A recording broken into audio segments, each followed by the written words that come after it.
Al-Fatihah. A'udzubillahi minasyaitonirrajim. Bismillahirrahmanirrahim. Alhamdulillahirabbil alamin. Arrahmanirrahim. Maliki yaumiddin. Iyyaka na'budu wa iyyaka nasta'in. Ihdinas siratal mustaqim.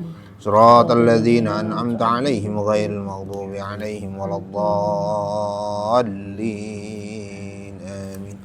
Bismillahirrahmanirrahim. Bismillahirrahmanirrahim. Allahumma inna qad kharajna Allahumma inna qad kharajna min hawlina wa quwwatina min hawlina wa quwwatina ila hawlika wa quwwatika ila hawlika wa quwwatika wa min ilmina ila ilmika min ilmina ila ilmika wa min iradatina ila iradatika iradatina ila iradatika bi rahmatika ya arhamar rahimin. rahmatika ya arhamar rahimin. Allahumma salli ala nuril anwar Allahumma salli ala nuril anwar wa sirril asrar wa tiryakil aghyar bil aghyar wa miftahi babil yasar babil yasar Sayyidina Muhammadanil Mukhtar sayyidina Muhammadan al-mukhtar wa alihil athhar alihi al-athhar wa ashabihil akhyar ashabil akhyar adada ni'amillah wa ifdalih. ala ni'amillah wa idhalih. Allahumma aftah lana Allahumma aftah lana bifutuhil arifin futuhil arifin walhamdulillahi rabbil alamin. alhamdulillahi rabbil alamin.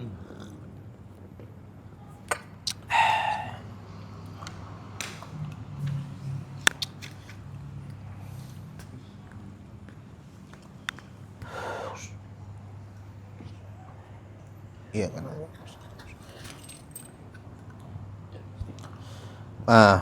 Buka bab 12 adab pernikahan. Silakan dibacakan itu. Adab 12, bab 12. langsung. وقال المؤلف رحمه الله تعالى ونفعنا بعلومه وبعلوم الشيخ في الدارين آمين. Anjuran dan larangan untuk menikah. Mayoritas ulama masih berbeda pendapat tentang keutamaan menikah. Bahkan sebagian dari mereka memiliki pendapat yang ekstrim bahwa menikah merupakan sesuatu yang lebih utama daripada ibadah. Sebagian ulama yang lain mengakui keutamaan menikah, tapi mereka lebih mengutamakan perkara ibadah. Meski seseorang tidak dapat menjaga nafsunya untuk menikah hingga terdorong untuk berzina. Sementara itu, sebagian ulama yang lain berpendapat bahwa hal yang lebih utama pada zaman sekarang adalah tidak menikah. Hal itu karena sebagian besar mata pencarian mengandung unsur haram dan sebagian besar perempuan memiliki akhlak yang tidak terpuji. Adapun anjuran untuk menikah sesuai dengan firman Allah Subhanahu wa taala yang artinya dan nikahkanlah orang-orang yang masih membujang di antara kamu. Nah, sampai situ dulu.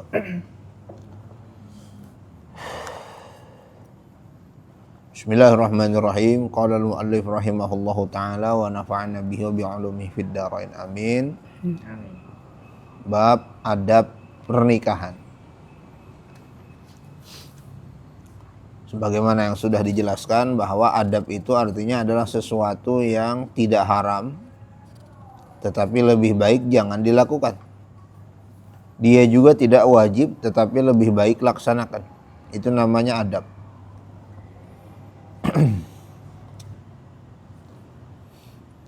Nah, jadi nanti orang nanya, emang begini harus? Ya nggak harus. Ya udah, berarti nggak perlu kan? Iya, berarti orang itu nggak punya adab. Nah, itu namanya. Nah, seperti misalnya apa? Minum itu pakai gelas, bukan pakai piring kan? Nah, terus kalau pakai piring haram nggak? Ya nggak haram, tapi bukan tempatnya kan? Nah, kira-kira begitu. Ya. Nah, yang tidak melakukan itu nggak berdosa, tapi nggak punya adab namanya. Nah, oke, baik ya. Jadi sesuatu yang mengindahkan, mencantikkan, mengelokkan, itu namanya adab. Ya, kita tidak membahas tentang rukun-rukun nikah di sini ya. Kita di sini membahas adab nikah. I'lam annal ulama ikhtalafu fih. Tentang hukum atau tentang pernikahan, ulama itu berbeda pendapat. Secara fikih pernikahan itu ya, hukum pernikahan pada dasarnya itu sunnah. Sunnah artinya adalah sesuatu yang dilakukan oleh Nabi Muhammad SAW. Allah. Yang disandarkan kepada Nabi Muhammad SAW baik perkataan, perbuatan, ketetapan. Yang disandarkan kepada Nabi Muhammad SAW berupa perkataan, perbuatan, ketetapan dari Nabi Muhammad SAW, itu namanya sunnah. Perbuatan, perkataan, perbuatan, ketetapan Nabi Muhammad SAW itu nanti dibagi-bagi lagi. Ada yang wajib dilaksanakan, ada yang lebih baik dilaksanakan, ada yang gak bisa dilaksanakan. Ngerti nggak? Ya, ini kalau ada papan tulis lebih gampang. Oke, saya ulang lagi ya. Sunnah itu adalah segala yang dikatakan, dilakukan, ditetapkan atau disetujui sama Nabi. Nanti yang dikatakan, dilakukan, ditetapkan atau disetujui Nabi itu banyak. Ada yang harus dilakukan, ada perkataan Nabi yang harus Dilakukan. ada perbuatan Nabi yang harus kita Lakukan. ada perbuatan perkataan Nabi yang lebih baik dilakukan, tapi nggak dilakukan juga nggak apa. Tidak. Ada perkataan perbuatan Nabi yang nggak bisa kita lakukan. Ya, situ jelas apa nggak? Jelas. Ya. Nah, itu namanya sunnah. Beda sunnah secara fikih. Kalau sunnah secara fikih artinya adalah lebih baik dilakukan. Nah, itu sunnah. Kalau dilakukan dapat pahala. Ya. Jadi sunnah makna aslinya itu tadi. Menurut ilmu hadis itu tadi. Yang disandarkan kepada Nabi, perkataan, perbuatan, ketetapan atau sifat Nabi. Ya. Menurut fikih sunnah adalah lawan kata dari makruh. Nah, itu. Beda itu. Nah, hukum asal nikah itu sunnah. Sunnah menurut siapa? Fikih apa hadis? Sunnah menurut hadis. Ya, menurut hadis hukumnya sunnah. Kenapa? Karena itu dilakukan Nabi. Menurut fikih sunnah enggak, macem-macem menurut fikih. Kalau nikahnya untuk balas dendam, jadi haram. Hukum fikih ada 5, wajib, sunnah, mubah, makruh, haram. Apa hukum nikah menurut fikih? Ya lihat dulu nikahnya ngapain. Nikah supaya partainya bisa koalisi. Nah, nikah untuk balas dendam, nikah merebut warisan, nah, gitu. Ya, macam-macam. Kalau nikah tujuannya buruk, nikahnya haram. Nikah untuk menzolimi pasangan, haram. Jelas apa enggak? Jelas. Nikah karena kalau tidak nikah dia akan terjerumus ke dalam dosa dan dia sanggup menikah, dia mampu memberi nafkah, hukum nikah wajib. Nah, itu ya. Hatta zahaba ba'duhum ila annahu afdal minat takhalli lil ibadah. Berbeda pendapat ulama, sebagian berpendapat bahwa menikah itu lebih utama daripada menyendiri untuk beribadah. Dia menyendiri hidupnya ibadah. Ya, seperti yang nggak boleh nikah itu pendeta. Pendeta boleh nikah nggak ya? Nah, yang nggak boleh nikah itu biarawati. Yang nggak boleh nikah itu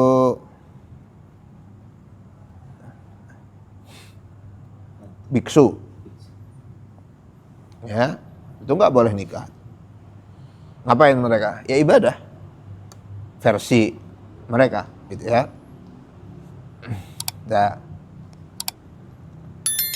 Imam An-Nawawi rahimahullahu taala, pengarang atau penulis Riyadhus Shalihin, tidak menikah.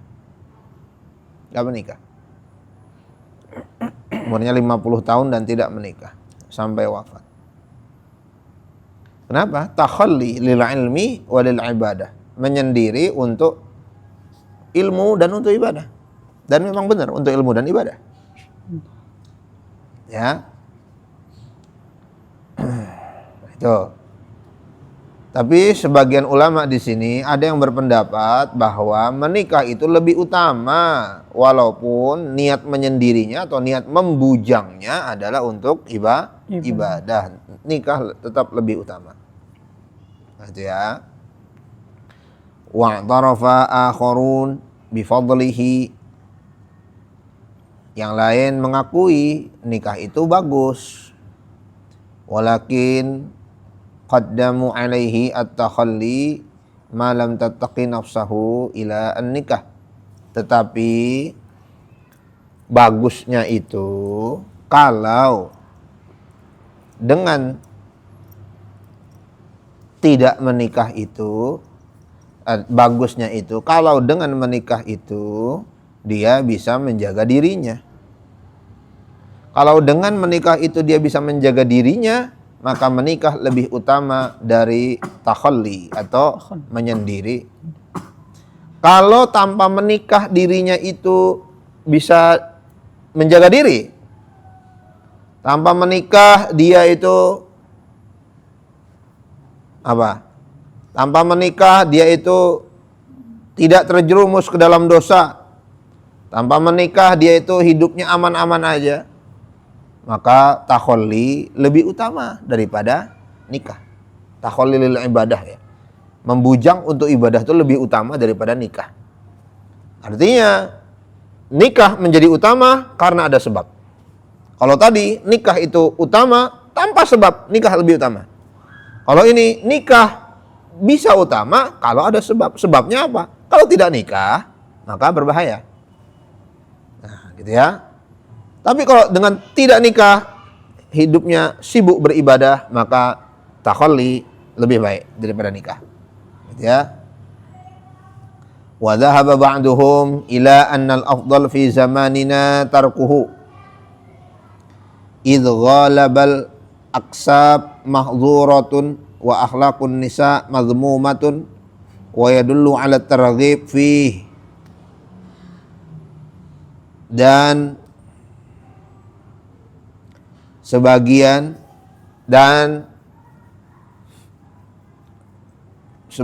ulama ila annal afdal fi zamanina, yang utama di zaman kita adalah menikah apa enggak menikah?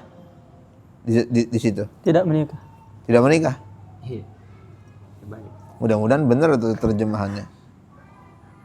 Wa dhahaba ba'duhum ila annal afdal fi zamanina tarkuhu. Nah, kita lihat nih. Tarkuhunya kemana nih? Idh ghalabal aqsab mahzuratan wa akhlaqun nisa mazmumatan. Mahzuratun wa akhlaqun nisa mazmumatun. Wa yadullu ala anna targhib fihi.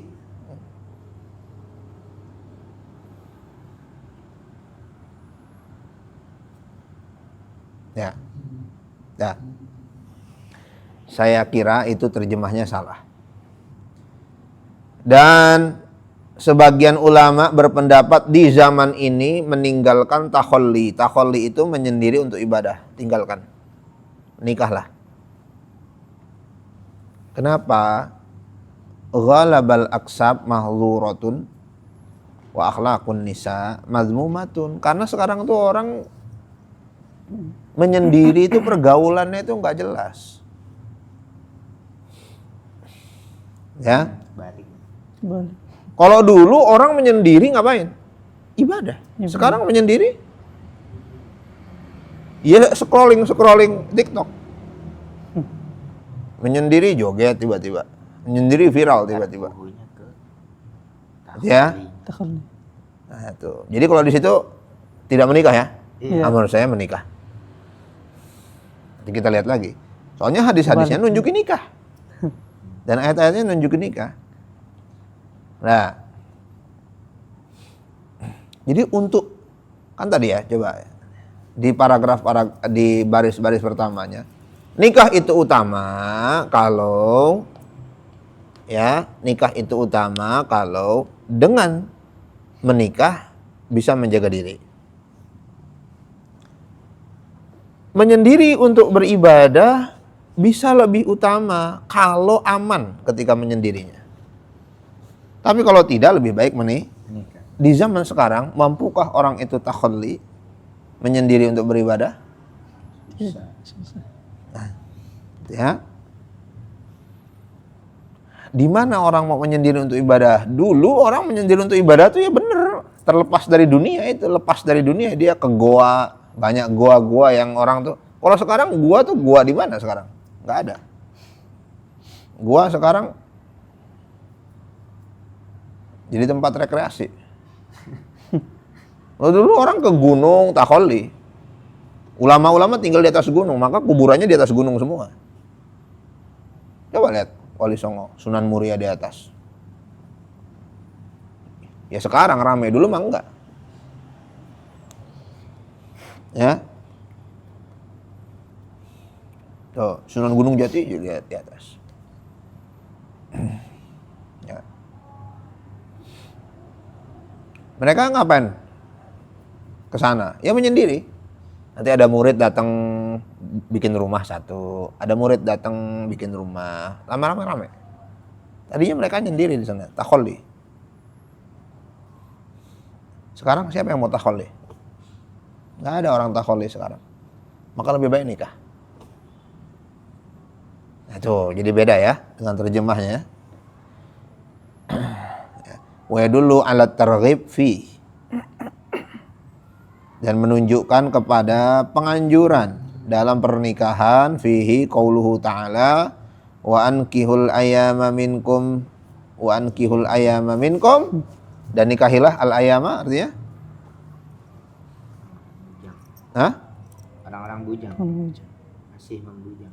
Wa ankihul ayyama minkum, nikahilah yang gadis atau bujang, nikahilah. Supaya terhindar dari akhlak zaman sekarang, di mana hubungan laki-laki perempuan itu bukan jadi hal yang tabu, bahkan aneh. Kalau nggak punya pacar itu jadinya aneh. Ya, bahwa kemaksiatan itu atau keburukan itu bisa lebih populer dan lebih diakui daripada kebenaran, itu benar loh. Son Horek itu orang bela-belain loh sampai sekarang. Betul. Itu yang gitu.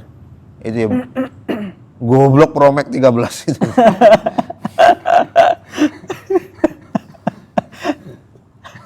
Ya.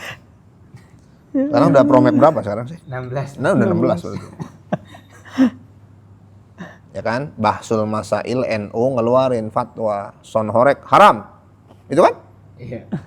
Kiai goblok tuh coba.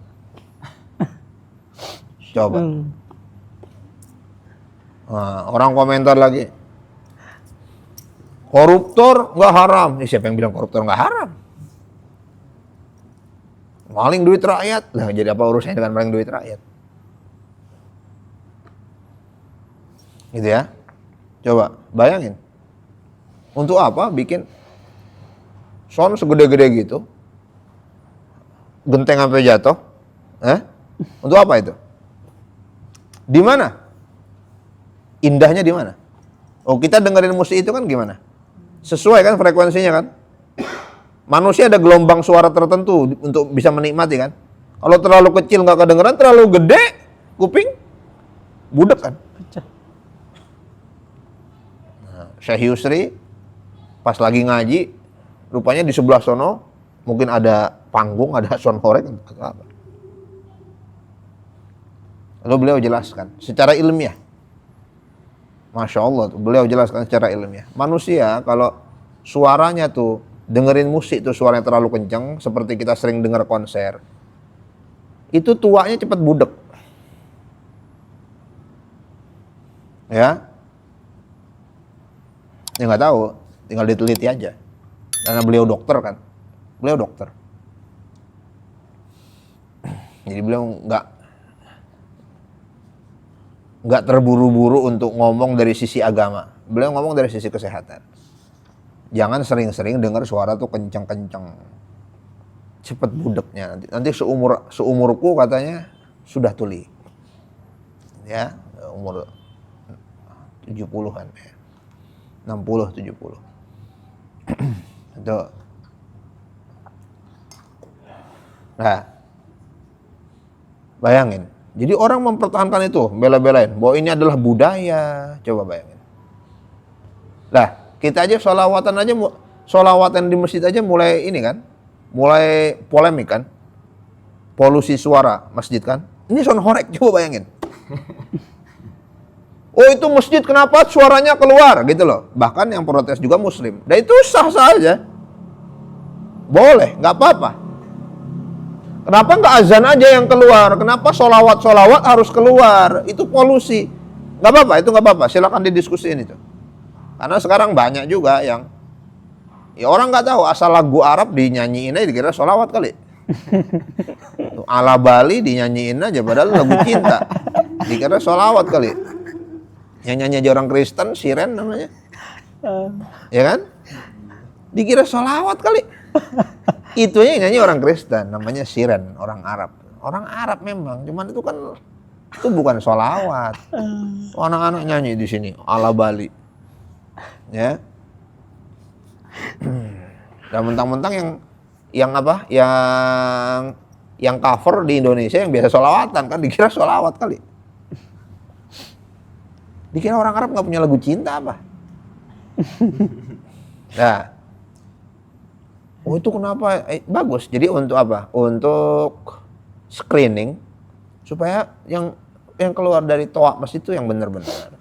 Nah itu silakan didiskusiin lah. Gitu. Itu kan sempat itu Menteri Agama bilang, wah itu zamannya Yakut itu bilang itu Menteri Agama. Memang komentarnya kurang enak aja. Oh kita aja nggak seneng dengan suara anjing, nah mereka juga nggak seneng. Wah masih suara anjing disamain sama suara, nah, itu ya. JK Pak Yusuf Kalla dari Dewan Masjid Indonesia juga, ya udah kalau bisa yang bener lah suara-suara yang keluar. Oke, baik ini masjid ya. Sejelek-jeleknya apa sih yang dikeluarin dari masjid gitu ya? Yang tadi doang tuh salah gitu tuh. Ini sound horeg. Ini budaya, nah coba bayangin. Jadi bisa jadi keburukan itu lebih dibela secara terang-terangan daripada kebenaran. Bisa. Masyarakat bisa begitu. Itu jahiliyah kan begitu. Orang nggak protes, menyembah berhala tuh orang nggak protes. Ya, waspada ya. Maka apa? Disitulah manusia tuh harus pikirannya tuh harus hidup tuh begitu. Manusia kalau pikirannya nggak hidup itu ya udah ngikut lingkungan aja.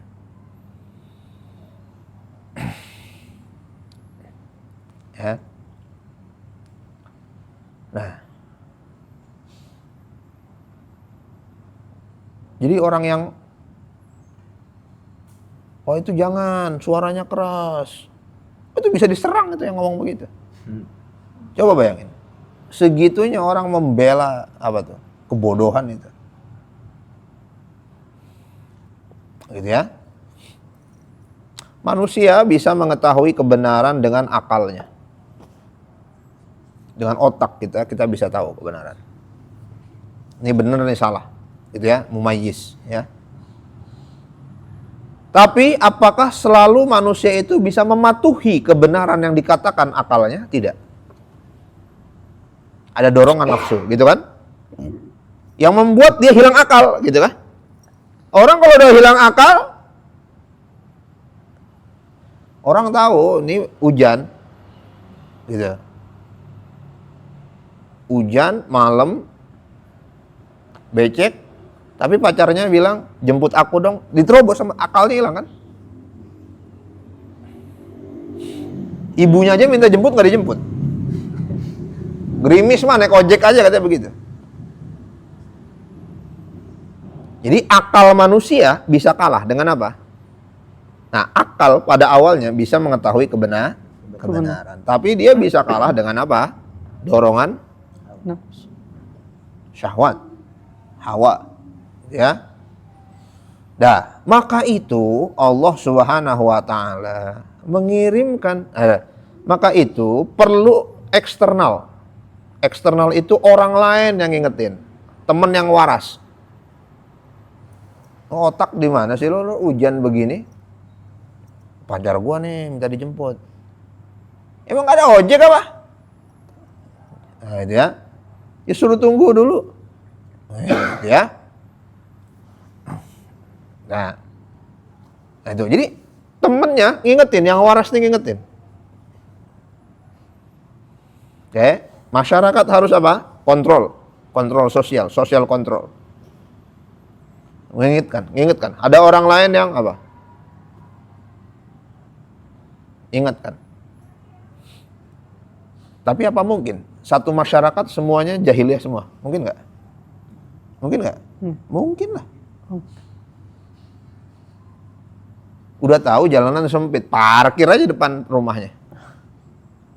Karena satu parkir depan rumahnya yang lain diem, akhirnya lama-lama gimana? Semuanya parkir depan rumahnya. Siapa yang mau ngomelin? Akhirnya siapa yang mau ngomelin? Ya nggak ada lah. Gitu ya. Jadi satu masyarakat itu bisa kompak dalam keburukan. Itu jelas ya. Satu masyarakat bisa kompak dalam kejahiliahan. Itulah asal-usul masyarakat jahiliyah itu tuh. Satu orang nggak bisa pakai akalnya. Lama-lama nular ke orang lain. Akhirnya kompak dalam keburukan. Oke? Oleh karena itulah Allah utus Nabi. Kan gitu. Yang gak mungkin berbuat keburukan. Satu manusia yang mustahil berbuat keburukan. Karena satu masyarakat bisa kompak untuk berbuat buruk. Tuh ngerti gak? Satu kantor itu bisa kompak untuk berbuat buruk. Maka diutuslah satu manusia yang mustahil manusia ini berbuat buruk. Mustahil. Garansi. Manusia ini pasti mengingatkan. Manusia ini pasti benar. Pasti. Jelas. Ya. Tapi umur Nabi ini karena dia manusia, umurnya terbatas.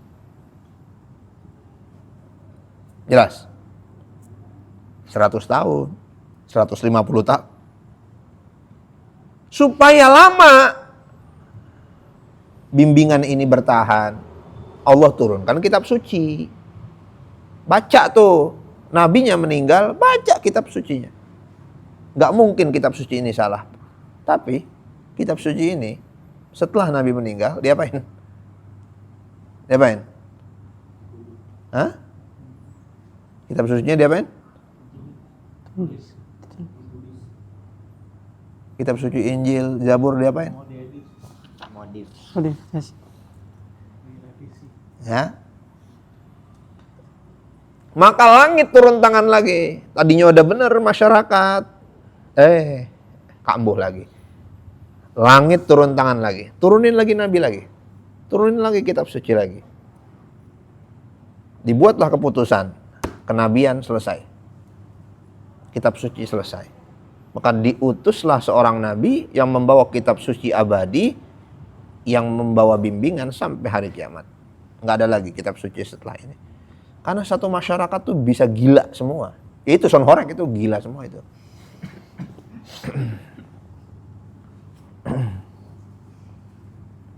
Ini video ini keluar, Ustadz goblok gitu bisa kita. Budaya kok dibilang ada, coba aja. Jelas apa enggak? Jelas. Ya. Akal sehat mana yang dengerin musik, ya, Di sini sound gede-gede ini kita begini, akal sehat yang mana itu? Ya. Nah, buat kita itu nggak sehat, buat mereka oke. Nah itulah, itu yang disebut jahiliyah tuh gitu tuh. Ngerti apa nggak tuh? Asal mula kejahiliyahan itu. Ya, nah itu fatwanya udah keluar, sound horeg tuh haram, mengganggu, nggak ada gunanya. Tapi yang bikin fatwa Bahsul Masail NU, kiainya habis dibully. Bayangkan itu. Kira-kira Indonesia masa depan kayak gimana? Indonesia cemas. Menuju Indonesia cemas. Aja. Dilarang di darat, di laut. Coba bayangin, sound horeg di laut. Ya. Di neraka antar sound horeg kalian.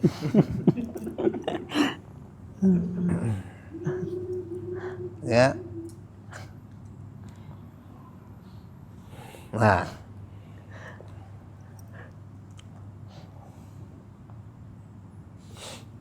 Oke, itu ya. Nah, karena akhlak yang zaman sekarang berputar lagi menuju kepada kejahiliahan, maka harus membentuk circle dari yang terkecil, circle yang baik itu lewat jalur pernikahan. Ya, kalau dulu nyendiri tapi soleh, sekarang nggak bisa, menyendiri nggak bisa, dimakan kita, menyendiri dimakan gitu. Wa ankihul ayyama minkum, nikahilah, ya, yang bujangan, yang gadis menikahlah, ya, karena zaman ini, padahal ini Imam Al-Ghazali, kalau ini Imam Al-Ghazali yang ngomong, fi zamanina ini tahun 450 Hijriah. 450 Hijriah, ya, umur Imam Al-Ghazali itu antara 450 Hijriah sampai 500 Hijriah. 50 tahun juga. Imam Syafi'i 50 tahun, Imam Syafi'i 50 tahun, 150 200. Imam Nawawi 50 tahun. Bahkan gak nyampe 50 tahun. 45 tahunan. Imam Ghazali 50 tahun, itu rata-rata 50 tahun. Ya, Imam Nawawi itu abad ke-8. Nah, Imam Al-Ghazali lebih tua, abad ke-5, ya, 450 Hijriah sampai tahun 500 Hijriah. Kalau di Masehinya itu tahun 1100 Masehi. Abad ke-12. Ya, abad ke-12.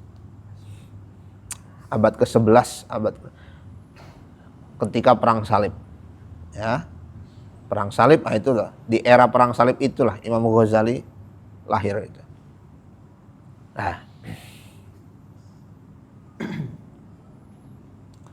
Nah, itu Imam Ghazali bilang fi zamanina, di zaman kita. Nah, itu kan 1000 tahun yang lalu. Sekarang udah 1447. Imam Ghazali lahir 450. Apalagi beliau bangkit sekarang, kaget lagi lihat sound horeg. Ya gitu ya. Kata Imam Ghazali, untung gue meninggal duluan gitu. Astagfirullah. Ya. Nah.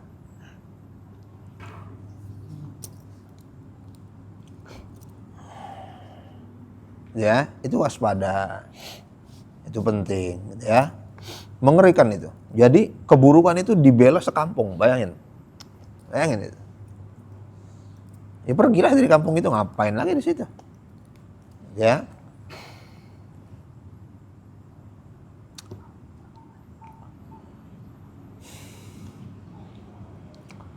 Wa qala ta'ala walladzina yaquluna rabbana hab lana min azwajina wa dzurriyyatina qurrata a'yun. Nah, ini juga dalil untuk menikah. Jadi lebih baik menikah. Kenapa di situ jangan nikah?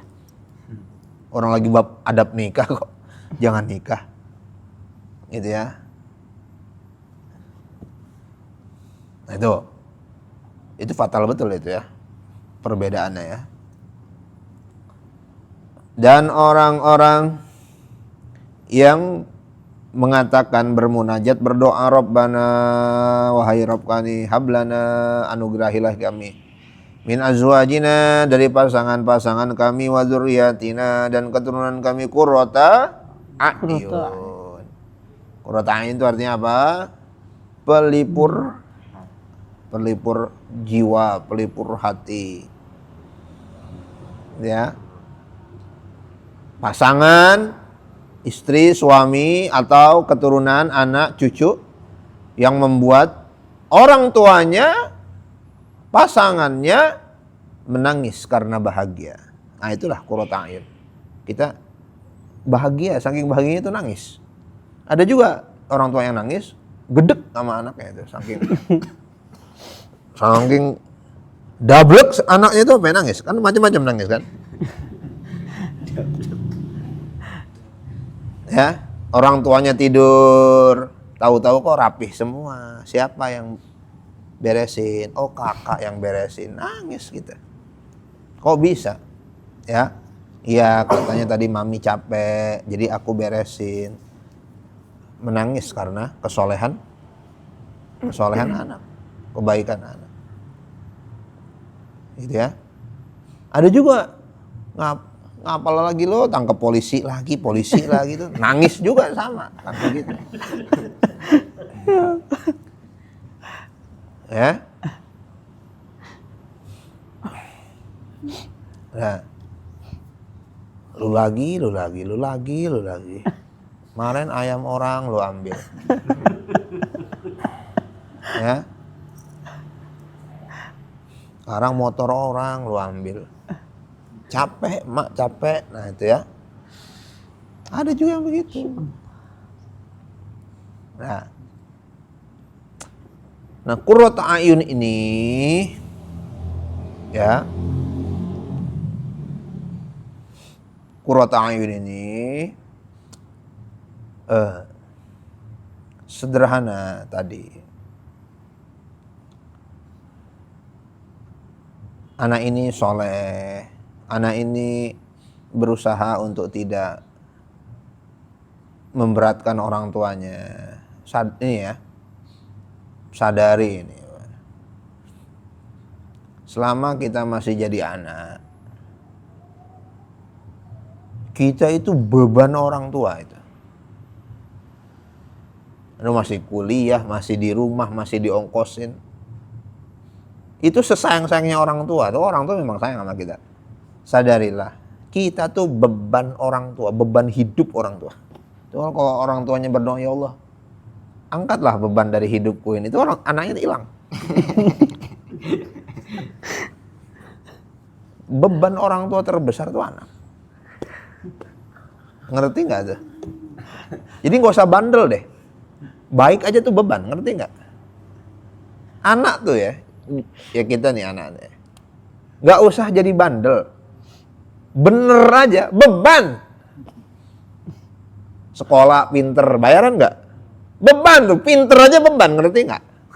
Apalagi bandel. Tapi bandel nggak sekolah ya, jadi aman ya. Gak bayar.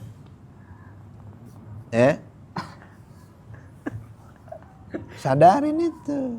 Ulang tahun. Nggak ada anak saya ulang tahun, nggak ada. Saya beli kue kapan saya mau. Nggak ada ulang tahun. Tapi tiap bulan bisa beli kue ulang tahun. Tapi nggak peduli ulang tahun itu. Jadi malam nih ulang tahun nih. Pagi-pagi istri saya bilang, oh nih Sarah ulang tahun. Jangan diucapin. Jangan ngomong dia ulang tahun. Ya adiknya ulang tahun, kakaknya pengen ulang tahun kan begitu ya kan? Nggak ada tuh, nggak boleh itu. Oh yang lain terserah lah. Saya emang nggak. Supaya anak tahu bahwa dia tuh patut dirayakan kalau dia punya sesuatu. Selama orang tua itu memberikan hak anak sepatutnya, seharusnya, selayaknya, mendidik, menjaga, membimbing, cukup. Oh, ulang tahun, memperingati hari lahir beban keluarga. Gaya aja ulang tahun.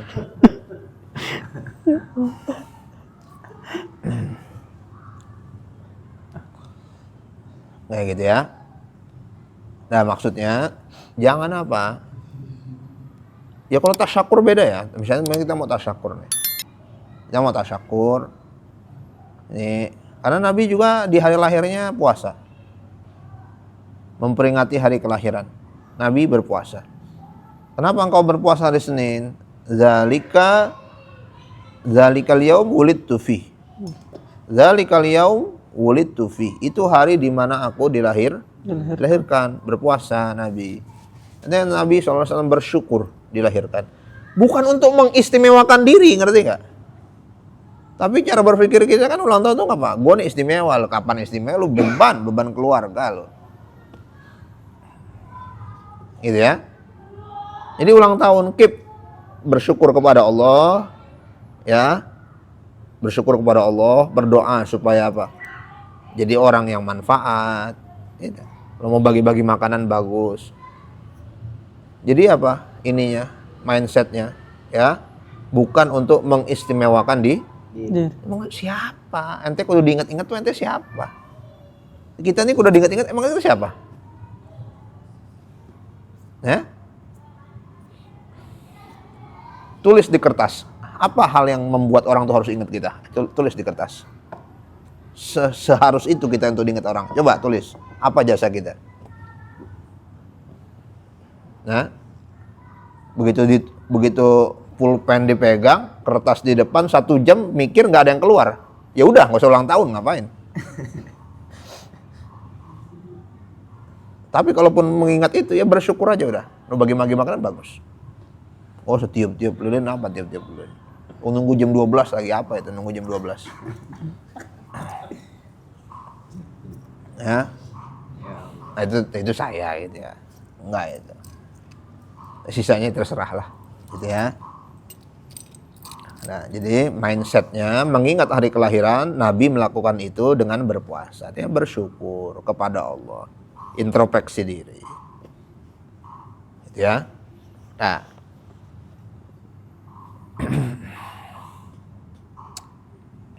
nah, maka karena bagaimana kita mau punya keturunan kalau nggak nikah, gimana? Sedangkan doanya qurrata min dzurriyyatina wa dzurriyyatina qurrata a'yun. Bagaimana mau punya dzurriyyah qurrata a'yun kalau tidak menikah? Jadi ini dalil-dalil tentang anjuran untuk menikah. Kenapa itu jangan nikah? Jelas apa enggak? Ya. Ya. Nah, domirnya salah. Kata gantinya salah. Nah, oke, kita lanjut. Wa qala an-nabi sallallahu alaihi wasallam an-nikahu sunnati. Nikah itu sunnahku. Sunnahku maksudnya jalan hidup yang aku pilih. Perkataan, perbuatan dan ketetapan atau persetujuan. Ya, sunnahnya versi apa? Ya versi hadis. Bahwa itu dilakukan Nabi, bukan versi fikih. Kalau versi fikih sunnah artinya dilakukan dapat pahala, nggak dilakukan nggak berdosa. Sunnah lawan kata dari makruh, bukan versi fikih, bukan. Nggak semua pernikahan itu sunnah masalahnya. Nggak semua pernikahan itu sunnah. Kan tadi ada orang nikah untuk balas dendam kan ada. Ya di Indonesia itu kan nikah untuk balas dendam itu. Ya kan? Nikah untuk nguasain harta gitu kan? Kan gitu. Itu nikah begitu kan haram hukumnya. Jadi nikah yang disebut nikah sunnat itu versi hadis. Bukan versi fikih, ngerti itu ya?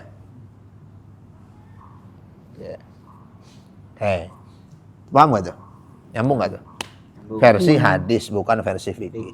Karena tidak semua pernikahan hukumnya sunnah. Sunnah di sini tuh artinya tuh bukan sunnah fikih. Sunnah yang maksudnya tuh perbuatan Nabi. Semua perbuatan Nabi itu namanya sunnah. Gitu ya. Sunnah versi ilmu hadis bukan versi fikih. Nah, sunnah itu artinya at-thariq, jalan hidup Nabi. Ya. An-nikahu sunnati faman ahabba fitrati falyastanna bi sunnati. Dan ini juga sebenarnya hadisnya panjang, ada depannya ini. Ya Rasul, aku ingin hidup membujang aja, aku pengen ibadah. Ya Rasul, aku pengen bangun malam terus, nggak tidur-tidur, pengen ibadah. Ya Rasul, aku pengen puasa terus-terusan, nggak berbuka. Gitu ya. Kata Rasul, aku bangun, aku tidur, aku bangun. Aku berpuasa, aku berbuka. Ana asum wa uftir. Aku menikah. Baru faman raghiba an sunnati falaisa minni. Oke, kalau di sini faman ahabba fitrati, siapa yang menginginkan fitrahku, fitrah ya. Apa itu? Bawaan naluri manusia. Falyastanna bisunnati. Agama ini agama yang sesuai fitrah, naluri manusia, bawaan manusia. Ya, manusia tuh makan. Nggak ada agama ngelarang makan. Makan tuh fitrah. Makan pengen yang enak kan? Makan, agama nggak pernah ngelarang makan. Makan enak. Makan daging, kan enak kan? Ada nggak agama ngelarang makan daging? Ya ada. Sedangkan daging itu makanan enak, kan gitu. Asal bukan daging babi, bukan daging yang diharamkan. Ada agama yang melarang makan daging, kan makan makhluk hidup, katanya begitu kan. Padahal kan kita nyembelih dulu, nggak hidup. Siapa yang makan makhluk hidup? Gitu kan? Nah, itu kan fitrah manusia itu. Nah, menikah juga fitrah manusia. Apa tuh?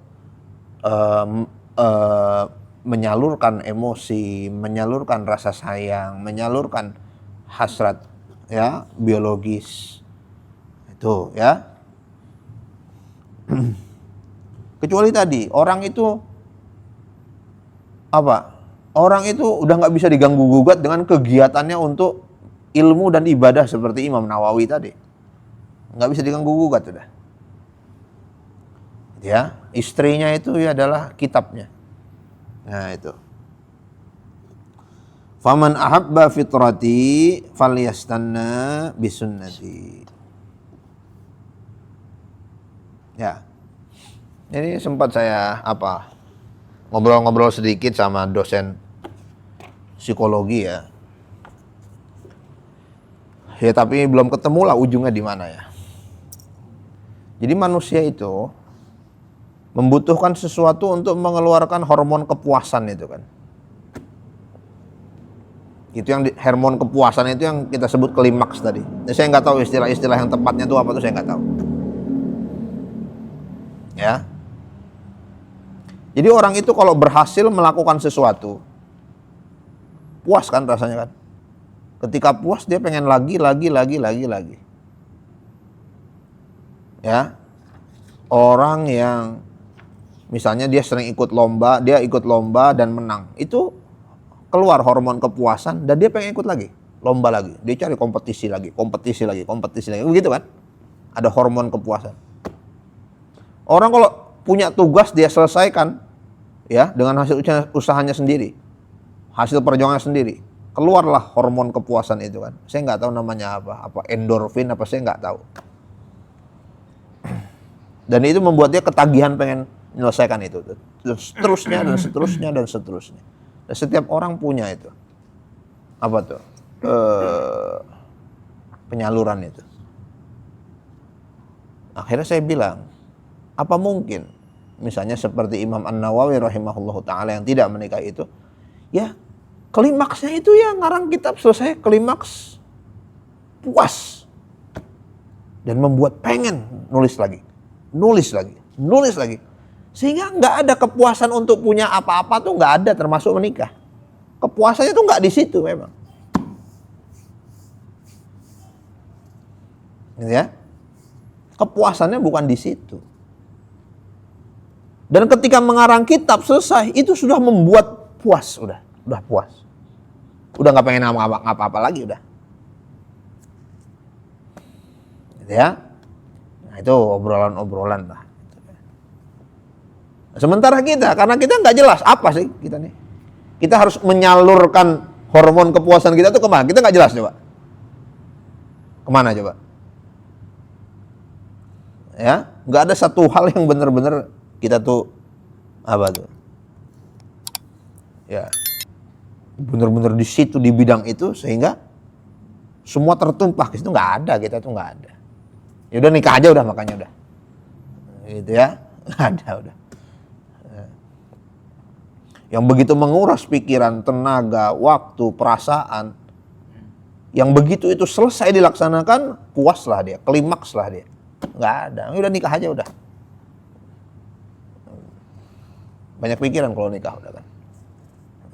Banyak yang dipikirin soalnya. Itu ya. Nah, ini Imam Nawawi enggak.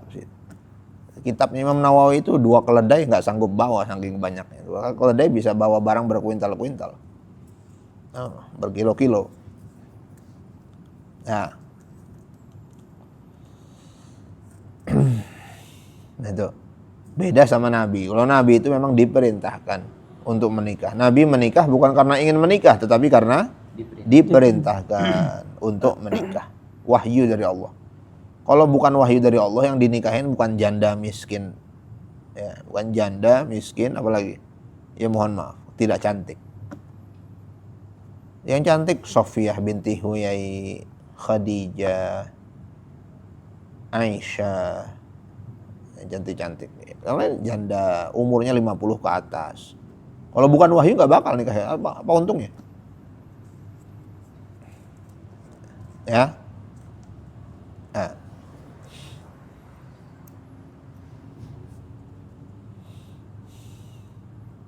Itu namanya fitrah ya, fitrah, naluri manusia, bawaan manusia.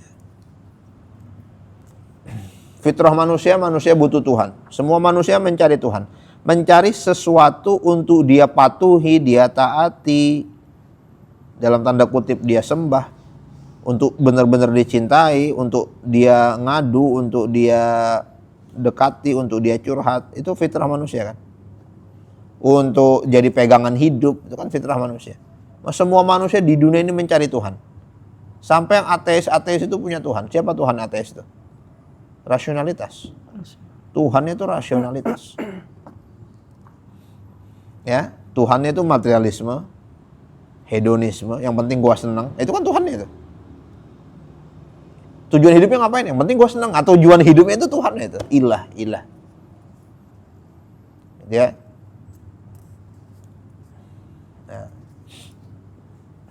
Nah, itu namanya fitrah. Maka mencari Tuhan adalah fitrah. Nah, agama yang benar adalah agama yang tidak menghalangi manusia dari fitrahnya. Justru agama yang mengakomodir fitrahnya. Islam mengakomodir fitrah. Menikah, ya, hubungan biologis manusia diakomodir oleh Islam dengan pernikahan. Makan. Manusia makan, diatur, diakomodir oleh Islam. Makan apa? Silahkan makan, asal jangan yang haram. Ya, apalagi manusia pengen santai-santai, tidur-tiduran, boleh tidur-tiduran silahkan. Wa ja'alna laila libasa, wa ja'alna nahara. Manusia itu tidur mulu bosan nggak tidur mulu? Tidur lagi. Coba dah. Tidur lagi. Ya. Di Islandia, Finlandia misalnya yang mataharinya nggak tertib gitu, seminggu malam aja itu, bosen loh bener lah. Si malam nih tidur, 5 jam tidur bangun, masih gelap nih tidur, aduh bosen bener. Ya, itu fitrah manusia bener-bener. Allah bilang malam istirahat, pagi sibuk-sibuk lah. Itu fitrah manusia, diakomodir sama Islam tuh, diakomodir tuh bener. Ya, bosen loh tidur mulu tuh, bosen bener. Nggak enak, pusing, nggak tahu ya. Ada kali yang bisa ya. Ashabul Kahfi itu. Ya.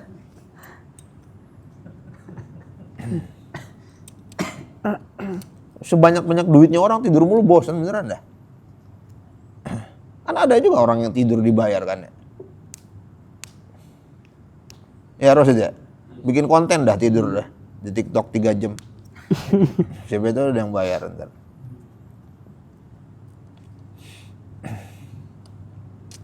Ya. Nah, itu apa lagi? Fitrah manusia. Fitrah manusia itu semua manusia pasti ingin dihormati, gitu ya. Islam mengajarin hormati orang, gitu kan? Nah, tapi jangan minta dihormati, tapi hormati orang lain, gitu. Itu fitrah manusia, itu ya. Nah, wa yadullu ala at-targhib anhu qauluhu sallallahu alaihi wasallam khairun nas ba'dal mi'ataini al-khafifu al-hadul ladzi la ahlalahu wala walad. Nah, itu baca terjemah itu. Sebaik-baiknya manusia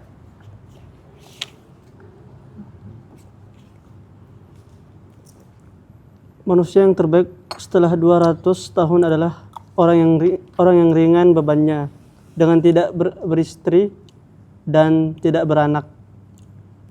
Beliau juga bersabda, akan datang suatu masa di mana seseorang celaka karena ulah istri, ibu, bapak, dan anaknya. Mereka menghinanya karena ia miskin dan membebaninya dengan kewajiban-kewajiban yang tidak mampu dilaksanakan sehingga ia memasuki kawasan terlarang yang telah hilang nilai-nilai keagamaannya dan ia pun menjadi orang yang jahat. Hadis riwayat Baihaqi. Oke, baik. Nah, mungkin dari dalil-dalil inilah tadi disebut jangan nikah tuh. Dilema juga, kita harus buka kitab yang aslinya. Nah, ini hadis-hadis yang menunjukkan orang itu rusak gara-gara pasangannya dan anaknya. Ya. Jadi targhib anhu, ya, at-targhib an, targhib fi. Jadi ada dua ya. Karena itu bahasa Indonesia, ini bahasa Arab ya. Jadi anjuran untuk melakukan itu namanya targhib fi. Anjuran untuk menghindari targhib an. Mencintai targhib fi. Membenci targhib an. Sama-sama targhib, beda fi sama an doang. Itu beda fi sama an doang tuh berlawanan tuh langsung. Jadi misalnya targhib fin nikah, anjuran untuk melaksanakan pernikahan. Targhib an nikah, anjuran untuk menjauhi pernikahan. Salah dengar fi sama an berubah. Nah, ini yang pertama, yang wa ankihul ayyama minkum dan walladzina yaquluna rabbana hab lana, itu targhib fi. Anjuran untuk menikah. Nah, ini baru wa yadullu ala targhib anhu. Ada enggak di situ? Dan ada. Apa tuh terjemahnya apa? Dan menunjukkan apa? Hah? Sementara itu dalil yang menunjukkan anjuran untuk tidak menikah. Iya benar berarti ya. Anjuran untuk tidak menikah. Berarti yang tadi itu yang awal tuh harus itu apa? Menikah apa? Jangan menikah. Menikah. Nah, lalu kalau terjemahkan jangan menikah kan? Nah, ini baru di sini yang jangan menikah nih di pas bagian ini. Baik. Ini lebih baik menyendiri, membujang, jangan nikah. Apa dalilnya? Manusia yang terbaik, sebaik-baiknya manusia setelah 200 tahun. Nyata ini al-khafiful hadzal ladzila, yang ringan bebannya. Enggak punya tanggungan ya. La ahlalahu wala walad. Ini saya enggak tahu badal mi'atain ini kapan. Kalau badal mi'atainnya dari zaman Rasul itu ya eranya a'immatul madzhab ya. Eranya Imam Ahmad bin Hambal, eranya Imam Syafi'i. Karena Imam Syafi'i itu 200 tahun pasca Nabi kan. Ya, Imam Syafi'i nggak punya anak, membujang. Ya. Nah. Khairun nas ba'dal mi'atain al-khafiful had alladzi la ahla lahu wala walad. Beban, anak tuh beban, ingat ya. Selama masih jadi anak, kita adalah beban.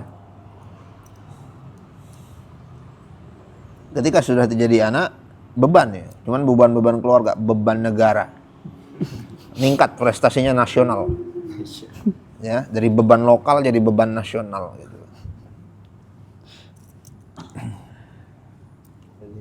Iya kan? Mana nih bansos kan beban nasional kan?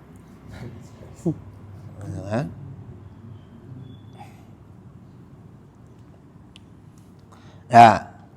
Oh kalau ya'ti 'alan nasi zamanun, akan datang satu zaman yakunu halakur rajuli, celaka laki-laki itu.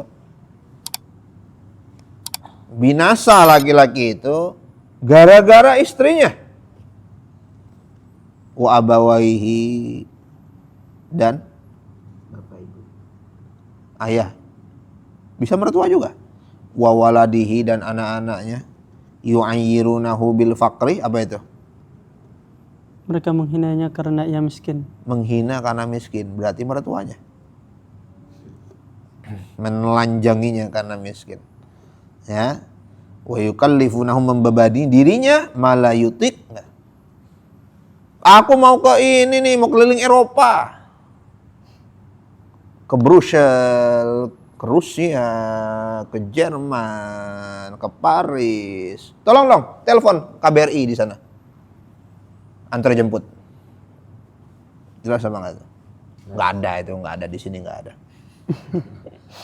Ya. Nah, acara sekolah ya. Misalnya. Enggak, itu istri saya tidak begitu, itu acara sekolah. Nah, itu misal gitu ya.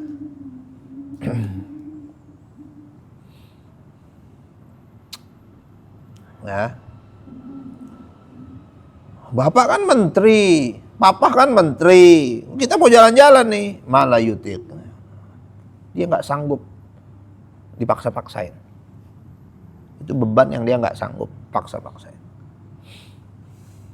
Ya,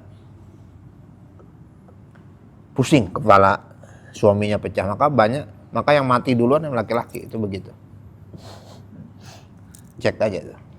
Di komplek ini yang meninggal laki-laki duluan apa istri duluan.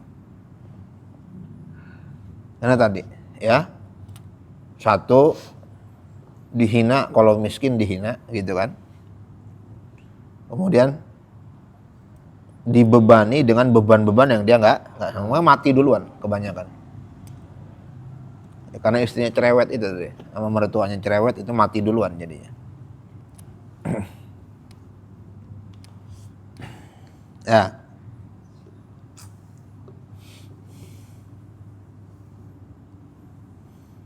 Itu juga sebab apa? Sebab kenapa nanti jumlah perempuan lebih banyak, karena laki-laki mati duluan gitu. Ya, mati duluan. Nah.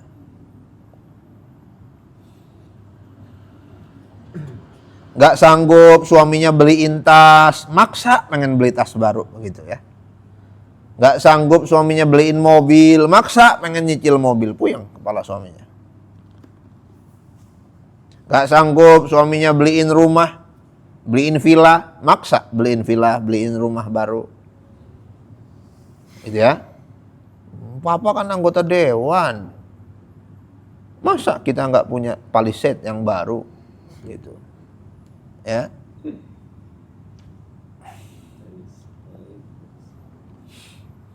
Nah. Ya, yukallifunahu ma la yutik. Akhirnya ketangkeplah. OTT. Kepala daerah, OTT. Anggota dewan, OTT. Pejabat ini, pejabat itu, OTT. Laki-laki apa perempuan? Kebanyakan. Laki-laki. Duitnya kemana? Dia memakan semua. Hah? 300 miliar, 2 triliun, 11 triliun. Pantesan kita nyari duit susah, ada yang numpuk ternyata. Kita cari mana nih duit nggak ada. Ada yang ngumpulin ternyata. Ya. Nah, itu yang ketangkep siapa? Yang ketangkep laki-laki. Pertanyaan, duitnya kemana? Emang dia semua yang makan? Enggak, aku sih cuma dapat uang belanja aja. Aku nggak tahu apa-apa. Itu tuh. Kalau udah ditanya begitu ntar tuh. Tiba-tiba pakai kerudung, nggak tahu apa-apa, cuma uang belanja doang gitu tuh.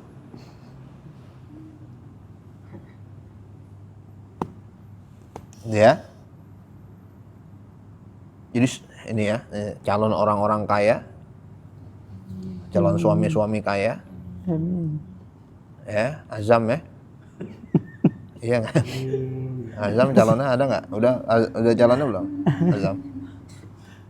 Ingat ya, sebanyak apapun duit yang dipegang, kalau itu bukan duitmu, jangan sentuh. Istri jangan pernah coba-coba sentuh. Misalnya Azam bendahara PBB misalnya.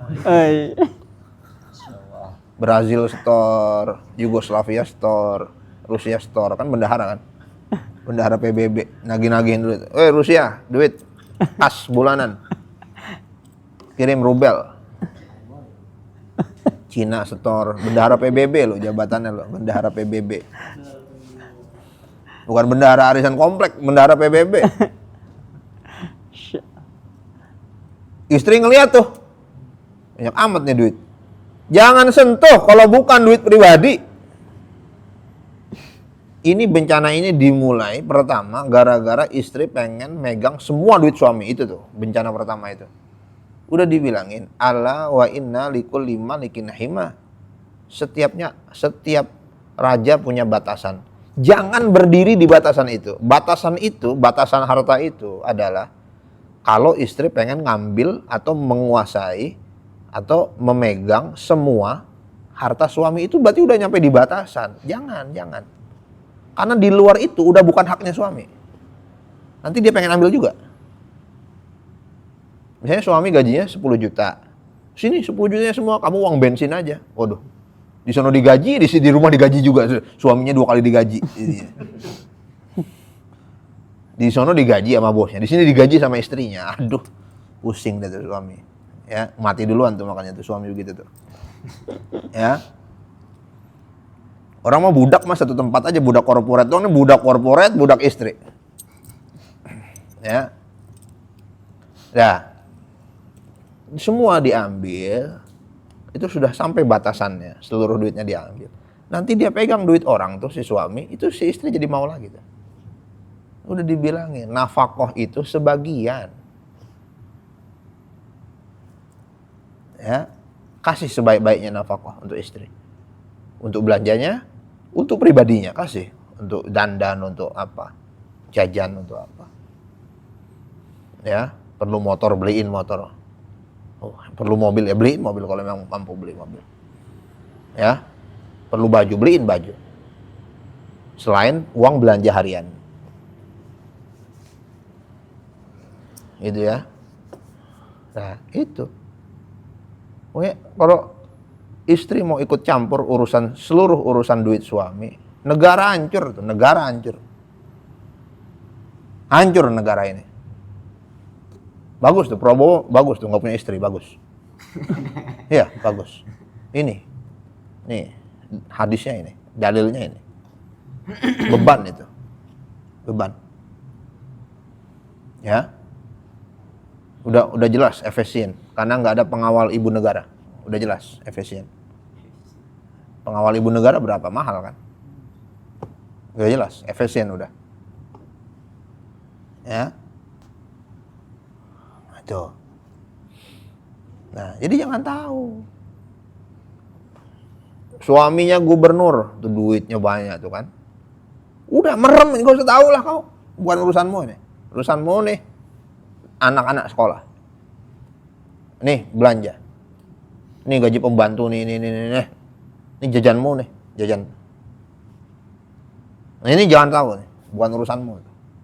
Bapak dapat proyek 300 miliar. Enggak, jangan tahu udah, bukan urusanmu tuh. Lebihnya berapa? Enggak, jangan diurusin. Tuh ya. Pembahasan yang enggak perlu dibahas itu. Enggak perlu tahu. Istri ngitung nanti soalnya, ngitung. Oh, sekian nih. Oh, untungnya sekian nih. Untungnya sekian nih. Ya.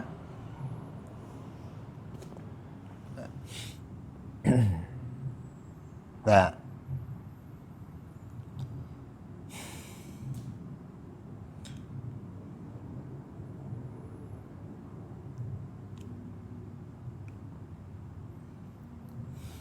itu adalah distraksi-distraksi atau gangguan-gangguan yang akan merusak agamanya. Dari mana asalnya? Dari internal, circle terdekatnya. Anak, istri, mertua, orang tua. Ya, anak, istri, mertua, orang tua. Nah kalau begini kejadiannya lebih baik gimana? Takholli, menyendiri aja udah, membujang aja dah mendingan dah. Tapi ingat nggak ada manusia sempurna. Nyari mertua sempurna yang nggak ada. Ya, nyari mertua yang kekayaannya kayak Abu Rizal Bakri, akhlaknya kayak Abu Bakar Siddiq, kan nggak ada itu. Nggak ada itu. Ya, nggak ada itu kayak gitu, nggak ada. Ya. Nah, nggak ada istri sempurna juga nggak ada. Suami sempurna nggak ada. Ya, nggak ada yang sempurna, nggak ada.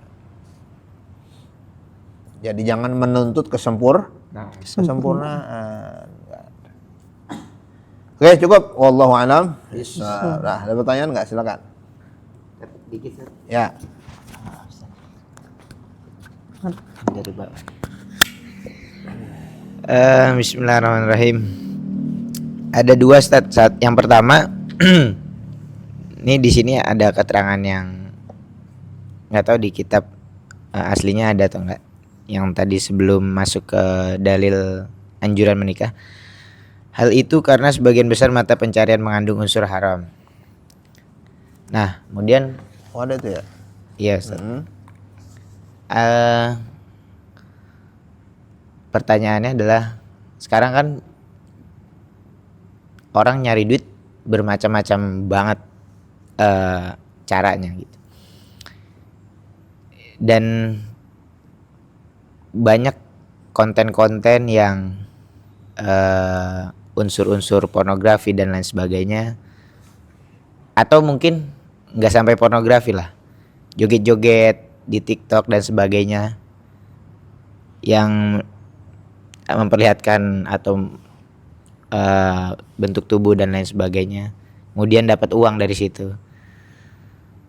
Nah itu gimana hukum rizkinya gitu, mencari uang dari jalur situ. Kemudian yang kedua,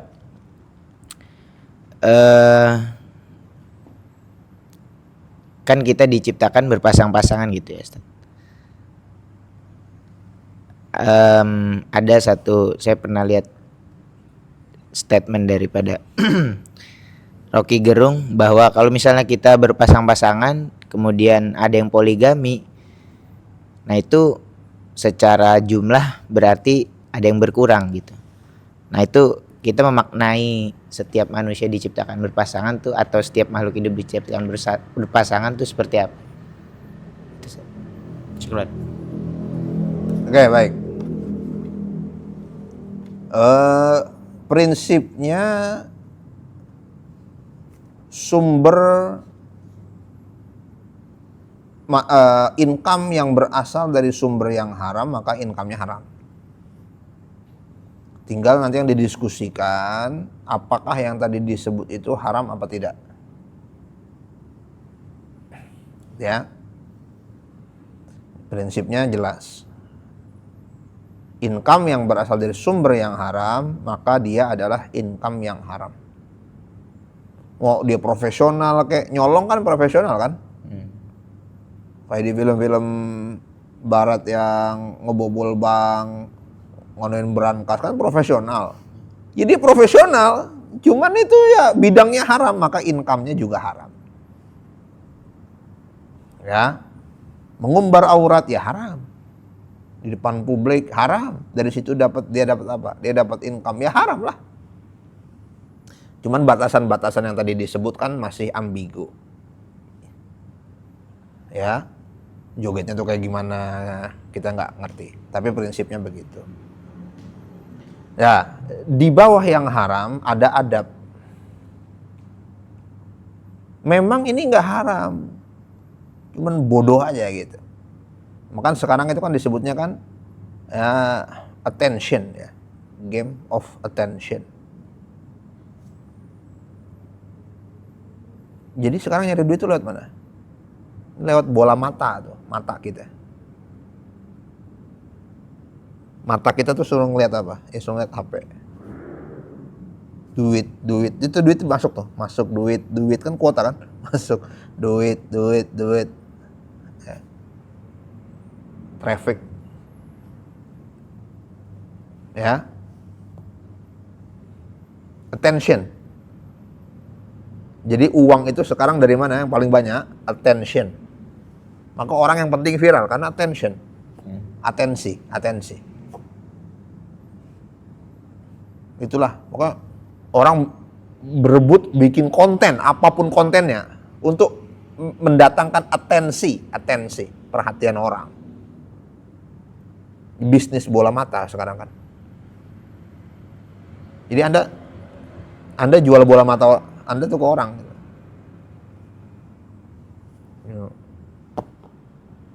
Jam 3 jam lagi buka puasa nih. Itu 3 jam tuh ngeliatin apa aja. Itu duit itu masuk itu. Gitu ya. Ada. Oke, itu. Itu prinsipnya ya. Tinggal didetilin aja lah gitu. Yang kedua, salah mengartikan Quran. Quran dibikin peribahasa, udah gitu salah lagi. Qurannya bilang, wa khalaqa minha zaujaha.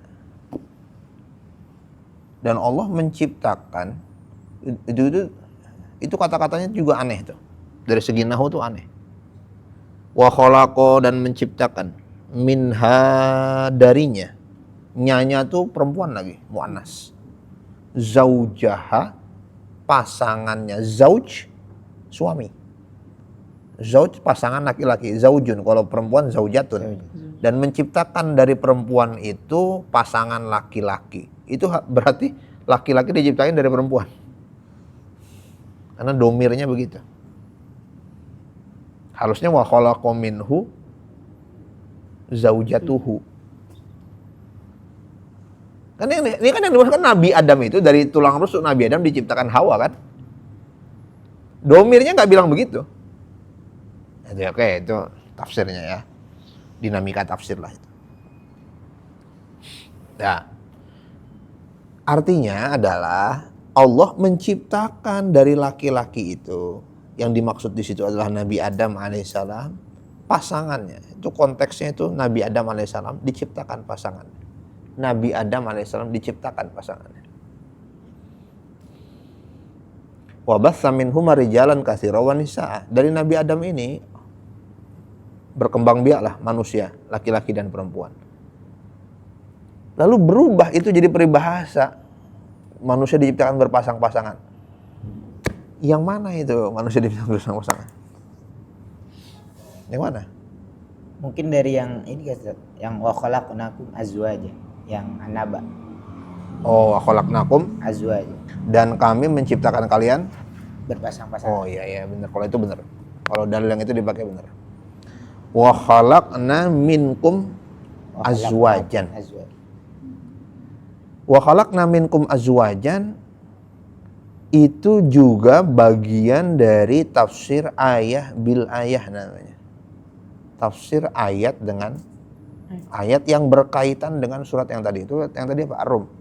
Hah? Yang tadi apa yang barusan? Yang tadi, yang awal. Yang awal An-Nisa. Ya. Dari ayat yang pertama Nabi Adam alaihissalam, wa khalaqa minha zaujaha wa batsa minhuma rijalan katsiran wa nisaa. Lanjut kepada ayat wa khalaqnakum azwajan. Wa khalaqnakum azwajan. Wa khalaqna, dan kami telah menciptakan kalian azwajan, berpasang-pasangan. Ya. Itu termasuk dari tafsir ayat dengan ayat. Tafsir ayat dengan ayat itu bagaimana? Konteksnya masih Nabi Adam alaihissalam. Ya, konteksnya Nabi Adam alaihissalam bersama Sayyidatuna Hawa. Ya, itu yang pertama. Yang kedua, apakah pasangan manusia itu, ya, apakah pasangan manusia itu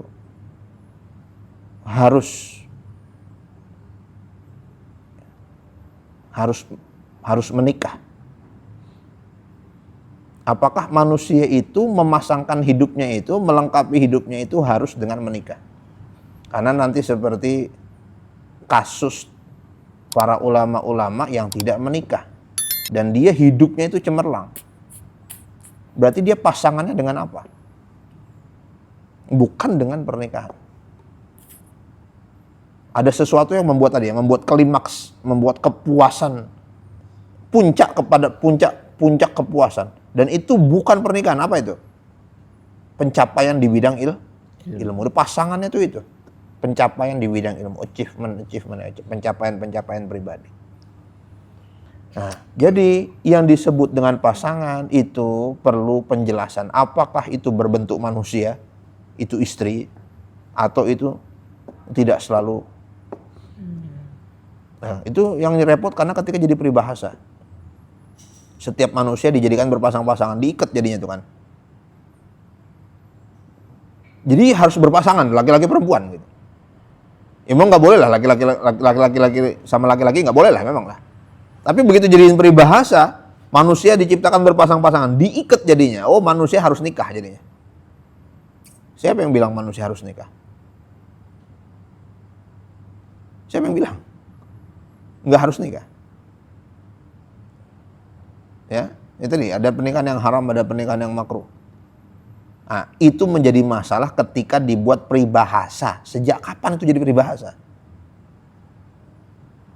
Ya, sejak kapan itu jadi peribahasa? Ketika jadi peribahasa, ya udah langsung ketika kita berpikir, oh manusia diciptakan berpasang-pasang, oh laki perempuan, berarti harus menikah. Apakah ayatnya berbicara seperti itu? Pertanyaannya. Itu namanya dinamika terjemah. Ya, itu kita perlu merujuk atau kembali kepada ahli tafsir. Ya. Oke. Oke, ada lagi nggak yang lain? Insyaallah nanti kita lihat lagi tuh tafsirnya tuh apa tuh. Wa khalaqna minkum azwajan. Nah, memang itu kalau ayat panjang itu wa khalaqna minkum azwajan wa khalaqnakum azwajan litaskunu wa ja'alna nawma abas apa anaba Ustaz wa ja'alna nawma subata wa ja'alna laila libasa surah an-naba.